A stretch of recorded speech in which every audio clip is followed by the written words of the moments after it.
તો મિત્રો સાચે જ જો તમારું નેટ પતી જાય અને અમારા બ્લોગ જોતા હોય તો કોમેન્ટમાં તમારો નંબર નાખી દેવાનો, તરત જ તમારામાં નેટ થઈ જશે. પાકું પાકું જોઈ ને તો હું હમણાં જ મેસેજ કરું, મારો ફોન મને પતી ગયું. વાંધો નહીં, કરી દેવાનો. પણ બ્લોગમાં કઈક એવું ટોપિક લખવું પડે, આટલે બ્લોગ પહોંચ્યો તો ને નેટ પતી ગયું, આવું બોલવાનું. બરાબર, મેસેજમાં હોવું જોઈએ. આપણે ફેસબુક ના પૈસા ચાલુ થઈ ગયા છે, હવે કોઈ ટેન્શન નહીં આપણે. ઓકે ચલો હવે ફટાફટ બનાવી દઈએ. જય માતાજી, સ્વાગત છે તમારો મારા ડેલી વ્લોગમાં. આજે તો આપણા ઘરે આવ્યા છે મહેમાન. મારા નણંદબા આવી ગયા છે, ભાણીને બધાય, અને બબુ બેન રમી રહ્યા છે, અને આપણે બનાવવાનું છે એમના માટે જમવા રહ્યા છે. અને આપણે ચાલુ થઈ ગયો છે આજે વ્લોગ. માં નવરી હે ની વા ફરતી હોય દિન કઈ કામ કરું જાવ એની વા ફરજો હો. તો ચલો આપણી ઘરે આવ્યા છે આજે ભાણીબા. કેમ છો? Hi guys. હાય ગાઈસ, બસ એટલું જ આવડ્યું. આ મારો ભાણો છે પિયુષ, આ દક્ષાબેન ઘર ઊંઘી રહ્યા છે. તો હિનાબેન કેમ છો? મજામાં. તબિયત સારી છે તમારી? અને શું બનાવો છો તમે? આ મમ્મી માટે મરચા બનાવો છો? કે મરચા બનાવી તો મમ્મી માટે બનાવે છે મરચા. અને આજે આમનું ખાવાનું સેજલબેને બનાવ્યું છે ઘરે અમારા. હા, સાંજે આપણા ઘર અત્યારે. હા, તો ચલો તમે લોકો જમી લો. આ મરચા તો બહુ ઉડે છે, આગળ ઉભું રહેવામાં ખતરો. બેસી ગયા છે જમવા. ચલો એ બધા જમી લે ત્યાં લગીને આપણે બીજું બધું કામ કરાવીએ. ને કરે લોકોના બોલવાનું વધી ગયું છે. મકી તને ની ખબર પડતી શું આટલી વારવાની કુડી કો કાઈ હોય સારું લાગે આવું માહુ બહુ વધારે નહીં હતું. વારવાની ની ખબર મકી પડતી. કે છે તને કે હા પણ મકીન કે મને કે સંભળાવે તો મને જ ને કામ કરવામાં બધાને કાઠું પડતું લાગે. ખાવું જ નહીં આપણે પેલા ઘરે ખાઈ આવવાનું. હવ જાવ એ બાજ જ સમજી હું રોટલી બનાવીને આવી છું પેલા કર હેલો ખાવ હે કોક મહેમાન આયા તો બખાર ન કરો હેલો વખારો તમે ચાલુ કર્યો, મેં નહીં કર્યો. હેડે મકી જોઈ લીધું ને પાવર.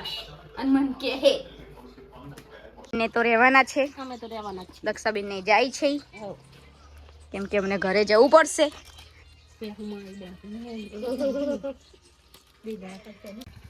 ચલો તો આપણા મહેમાન તો જાય છે. આવજો આવજો. ગાઈસ આપણે તો આરામ કરી લીધો ને હવે આપણો ટાઈમ થઈ ગયો છે ચા બનાવવાનો. તો ચા મેકી દીધી છે મેં, અને મક્કી બેને બધા આરામ કરી રહ્યા છે. તો ફટાફટ ચા બનાવી દઉં ને પછી એ બધાને ચા પીવા બોલાવું. ચા પીને બધાય તો આમ તેમ જતા રહ્યા, કોઈ કામ કર્યું નહીં. એટલે મારે હજી વાસણ જુઓ, પહેલાં તો મેં હે ને પહેલાં વાસણ ઘસી કાઢ્યા, પછી પેલી બાજુનું વાળી નાખ્યું હતું. બ્લોક વાળવાના બાકી છે ને કપડાં લઈને ખાટલામાં મૂકી દીધા. આ બધું વરાઈ ગયું ને જે આ ભાગ બાકી. ઓકે ચલો તો ફટાફટ હું આટલું વારી નાખું, પછી જમવાનું બનાવવાનું છે. હિના બેનનું આપણા ઘરે બનાવવું પડશે કેમ કે બપોરે બનાવી તું સેજલે, એટલે અત્યારે આપણે બનાવવાનું છે. એટલે ફટાફટ કામ પતાવીને પછી આપણે જમવાનું બનાવી દઈએ. કપડા વારી હે? તને ગમે કપડા વારવાનું? એવું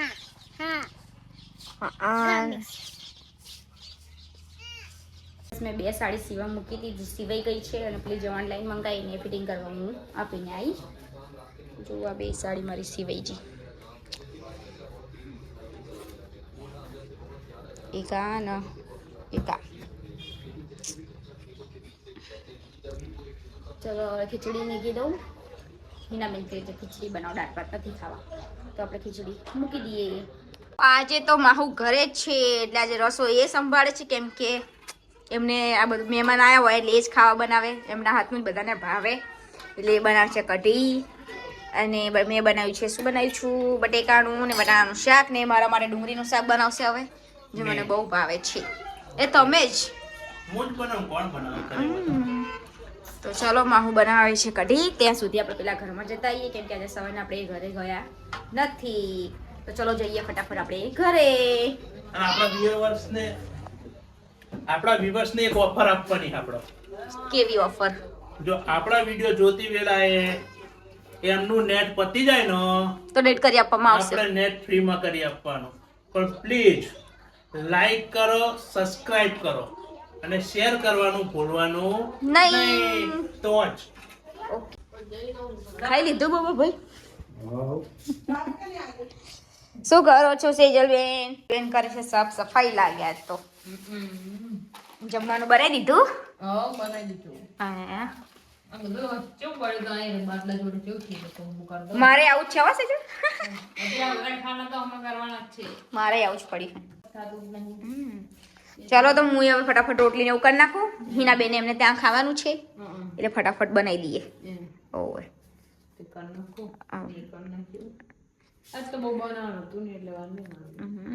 અમારે હવે બનાવવાનું ચાલુ જ છે. હો સારું, ચાલો તો હું જઉં. તો ગાઈસ મારે બનાવવાના છે રોટલા. કેમ કે હિના બેને કહેતા હતા કે મારે રોટલા ખાવા છે. તો અમને લાગી છે બહુ ભૂખ. હવે ભૂખ તો કહેવાય નહીં, પણ ટોટિયા મારીને બેઠા એટલે આપણને ખબર પડી જાય કે લાગી જઈશે ભૂખ. ભૂખ લાગી ભાભી કેટલી વાર રોટલી ની આજ તમારે બનાવવાની રોટલી. તો વાગી ગયા છે 9:30 અને અમારા ઘરમાં તો અત્યારે પણ નાસ્તો ચાલે જ છે. કેમ કે આપણે સેવ અને પાપડ મંગાવ્યા હતા, એ તરી નાખ્યા એટલે બબુ અને પલુ ખાઈ રહ્યા. હાય.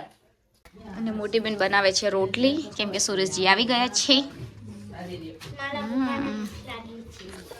અને આજે તો સુરેશજીને પથરીનો દુખાવો ઉપડ્યો હતો એટલે બોટલ ચડાવવા ગયા હતા. એટલે તો અમને ખબર નથી, પણ અત્યારે આયા ત્યારે કીધું તો ખબર પડી કે એમને દુખાવો ઉપડ્યો હતો અને દવાખાને તમને પણ કીધા વગર કીધ ના ખબર પડે. ડાઉટ તો થયો તો કહું પોપોઈ ગયો વાહે ગાડી લઈને, પણ કહું સામાન બામાન લેવા જવાનું હશે એટલે પછી ના કીધું.